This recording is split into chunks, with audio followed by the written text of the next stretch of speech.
It isn't often that I get to have someone on to interview who is the only person to have accomplished something, but I have with me today the only person ever to give an effective response to the State of the Union. Also happens to be the governor of Arkansas, Sarah Huckabee Sanders. Governor, thank you so much for coming on. Absolutely. Thanks so much for having me. It was a great speech. Before I ask you anything serious, there's one thing I've always wanted to ask someone. The only person in politics that I ever feel any compassion for is the White House spokesperson. Because no matter what, you have to defend your guy. You can't just go out and say, yeah, the guy made an idiot move, right? You have to say... Yeah, that wouldn't be very good job security if you did, so... So I just want to know, did you ever walk out one day and just think, God is going to kill me for doing this stuff? I never got quite to that point. I was, if I had ever gotten to a place where I felt like I didn't have a good answer, a good enough story to tell, or felt like we were going across like a moral line, I would have just, said, this is the end for me. But we didn't get to that place. Fortunately, I felt like our policies were always in the right direction, in the right place, and we had a really good story to tell. The country was doing better under President Trump than it had in a long time. And so I had great facts to go out and present. Now, they didn't care to hear them most of the time, but I still did my best to try to share them. Oh, it was vicious. I mean, it's nothing like that now. It was amazing. Yeah, I wish I had the same crowd that I see now. I'm wondering where that group of people came from, because they certainly weren't there during my 2.5 years. Yeah, they opened one box for the Democrats and one for the Republicans, different reporters and stuff. Your speech was great. Thank you. And seriously, it's the only effective State of the Union response I've ever seen. I think the first thing I should ask you, what was the trick? What were you thinking going in? I really wanted it to be my voice. And, frankly, one of the very first drafts of the speech that we had didn't feel right. It didn't feel like me. And so we started over and I went in a totally different direction. It was really important to me that I had the ability to talk about things that I felt like mattered, but also that allowed me to connect with the audience, which was not the camera, but the people at home. Right. And to really show kind of who I was in my heart and what I was about. And so that's what we tried to stay focused on throughout the process. And felt like we did that. And I was terrified leading up to, but because I've seen a lot of amazing speakers go into that moment and people who are kind of at the peak of their career and it not go so well. Yeah, and, you don't know if you're being rewarded or punished when you're asked to do that. And so I was very happy to come out on the other side and really proud of what I felt like we were able to deliver that night. And mostly that I felt like we were able to tell the conservative side of the story and really make it, the difference between normal versus crazy, something that I feel like everybody could go, I get it. Well, that makes sense. That was the thing that caught me. It certainly, I think it's been since President Trump that the Republicans have started to learn a little bit that some of these cultural things that go on, the newspapers or the press likes to dismiss them as culture war, it's culture war, but we didn't start the culture war. As you pointed out, I was so happy to hear you say that. And these things really affect people. They affect your kids and your schools and all this. So what specifically do you think people are thinking right now? Obviously, 2024 is coming up. What do you think of the issues? When you say just sticking with crazy versus sane, what do you think of the crazy issues that are really bugging you? Well, I think one of the mistakes that we've made, frankly, on our side, is we've been on defense for so long. And that was one of the other goals of that night was let's go on offense. We're on the right side of this. We're on the normal side of what is going on. The fact that we can no longer define what a woman is and that we can no longer, teach our kids basic things when it comes to reading, writing, and arithmetic. It has to be a lot of what I think most of us would agree is total indoctrination. Those are not normal things that we are trying to push down on the next generation of people growing up in our country.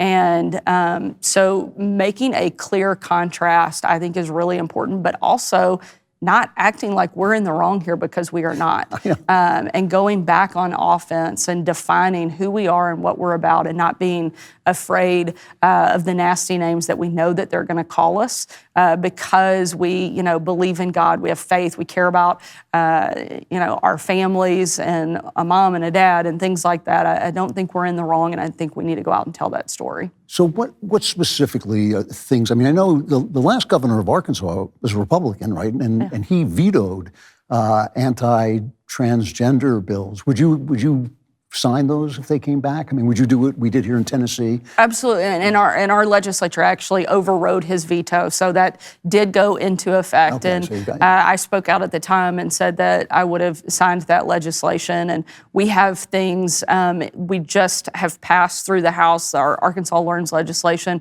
which I think is one of the most comprehensive legislative packages on education, certainly in the history of my state, but also I think anywhere in the country right now. And we deal with some of those indoctrination issues, banning things like CRT, which I signed an executive order on the first day, but putting that into the legislation, making sure those things are not going to be become the norm in our schools. To talk about Learn for a minute, because, this is one of the issues that I think, when I was talking to Vice President Pence, he was saying this is one of the biggest things of all, the educational system. And I can't help feeling, I think it was in Arizona, they put in a lot of school choice, but it hasn't really resonated with people. What's the trick here? What do we do to take back our schools? Well, I think it's putting power back into the hands of our parents. I think if we had any positive things that came from all of the craziness around the COVID pandemic, is that we awakened parents to start paying attention to what is happening to their kids. They started pushing back on the fact that, no, you're not going to shut down our schools. You're not going to shut down our businesses. You're not going to mask our kids. You're not going to teach them these crazy ideas. And so we are putting that power back into the hands of parents that are now paying attention. Because I think for a long time, that wasn't necessarily the case. I think most people felt like everything was good and they didn't realize some of the things that were taking place. And so now that they are an awakened crowd, we're giving them that power and putting the decision-making ability back in their hand to say, this is a better fit for my student. I'm going to move my child to this school or this school because I know that's the best place for them to be educated. Arkansas has had a historic problem with this, has a historic problem with education, and governors have come and gone and nothing has happened. What do you think is different this time? I think we're doing something that's different. We're not just tinkering with the system. We're flipping the table over and breaking the system and adding so many new components. It's not just that we're putting school choice as part of this. We're also making, I think, and reinvesting in our public schools in a way to provide greater resources for them to be successful. A huge focus on literacy that has been, I think, totally ignored. We know that so many kids across this country are falling further and further behind. The national average of students in third grade reading levels is about 41%. In Arkansas, it's 35% at that make or break third grade benchmark. And we know if a student isn't reading by that point, that we are setting them up for a lifetime of failure. If you look at our prison population in the state of Arkansas, 70% of those incarcerated can't read. Is a huge indicator for whether or not a child is going to have the ability to be successful and be a contributor to their community, or whether they're going to become dependent on the system. And so focusing on areas like that, as well as empowering parents, also rewarding our teachers. We're going to go from being at the very bottom in teacher pay to being number one in the country when you adjust it for the cost of living. But even if you don't make that adjustment, we're still in the top 5. So we are really changing the system, focusing on, I think, things that matter and putting kids on a pathway to success. Well, if you can produce numbers at the end of your term that show that turnaround, you'll be president of the United States, because that's something that... I just want to help the kids in Arkansas. I think we're on the path to do that. Well, let's talk about presidency 2024. I'm going to guess that you're not going to run against Donald Trump. I'm not going to run against anybody because I just got elected Arkansas on my very first legislative session. I have a really big agenda and to-do list at home and want to get those things done before I think about anything else. What if he picks you as vice president?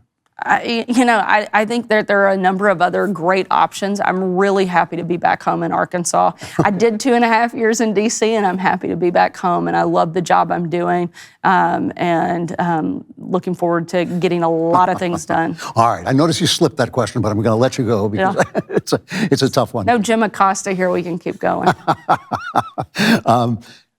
Talk about President Trump. I think he did, my personal opinion is for 3 years, he did a great job. He made some bobbles during the COVID thing. I think if there had been no COVID, he'd be president still. You think I can't help feeling it'd be nice to get some younger people in the office. I mean, I don't want you to talk about against your old boss, but at the same time, what would you like to see happen for the GOP going forward? I absolutely love the president. He gave me an unbelievable opportunity. I know our country was infinitely better off when he was in the White House. I think we would be much better off right now if he was still in the White House.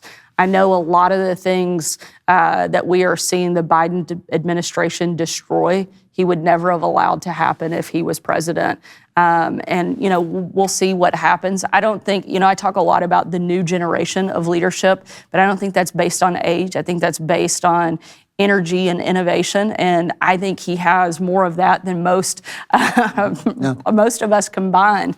I'm half his age, but I had a hard time keeping up with him when I worked in the White House. I've heard that about him. Yeah, he sleeps about 4 hours a night at best, and he never stops.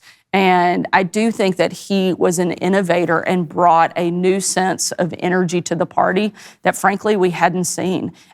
He added a whole new group of people that, frankly, had not been that supportive of the Republican Party. I think he returned power and a focus back to the working man that had been ignored for a long time in this country. And he gave a voice to a lot of people that had, I think, been voiceless for decades in the Republican Party.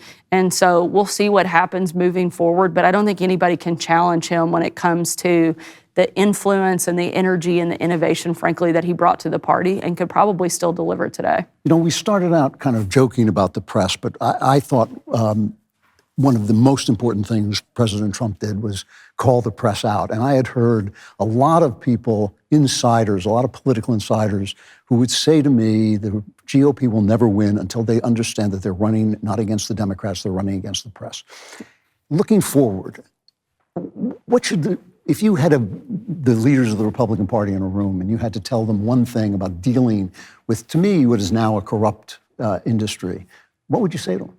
Well, I think there's a couple things, and I don't think they're wrong, but I think it's much bigger. You're not just running against the press, and I think he did more than just take them on. He took on all of the big institutions. It was the press, it was big tech, it was higher ed, it was kind of, the leftist elites on, the two coasts. He took them all on and pushed back in a way that, frankly, no Republican, I think, had felt comfortable doing, and gave, I think, the ability for new Republicans to follow that lead and start pushing back. And so I think the biggest thing is don't back down, but also know that we don't need them. He proved that you don't have to have them to win and to be effective. And so I think what we're doing right now is we're seeing conservative media grow and new outlets and new opportunities for us to get our message out. And I think we just have to work around them and never be afraid to push back when we know that we're in the right. Yeah, I think if they learn anything, that has got to be the message.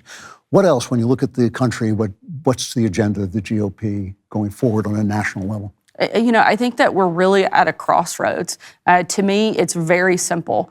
If you want the government to make decisions for you about how you raise your kids, about how you run your business, about what church you go to, about how you engage with your community, then you're a Democrat. And if you want to make those decisions for yourself, if you want to decide how you're going to raise your kids and what school you're going to send them to and how you're going to run your business, and you want personal freedom, then you're a Republican. It is, to me, at this point in the country, it's that simple. Do you want the government to run your life, or do you want to? And I think when we break it down and we make it that simple, I think the choice gets really clear for a lot of people. It's interesting. I think that basically says it. Well, look. I think you've started out, I think you've signed more bills in about 20 minutes in Arkansas than I've ever seen any governor put into action. So you will at least be able to say, as you're term, your first term, comes to an end, you'll be able to look at results. It's a really interesting moment. Arkansas has been a troubled state, and you certainly gave yourself a problem taking it over. I like to think we had one governor that was really amazing. My dad was one of the longest serving governors in the country for about 11 years. I like to say he's the best governor Arkansas's ever had, one of the best governors our country's ever had, and I'm working really hard to take both those titles away from him. So. All right, well, good luck. It's really nice to talk to you. And again, congratulations on that speech. It was an actual game changer that I think set the Republicans up very nicely for 2024, and I hope they take advantage of it. Thank you very much. I appreciate it. For more great content, like and subscribe, and also subscribe to The Andrew Klavan Show wherever you get your podcasts.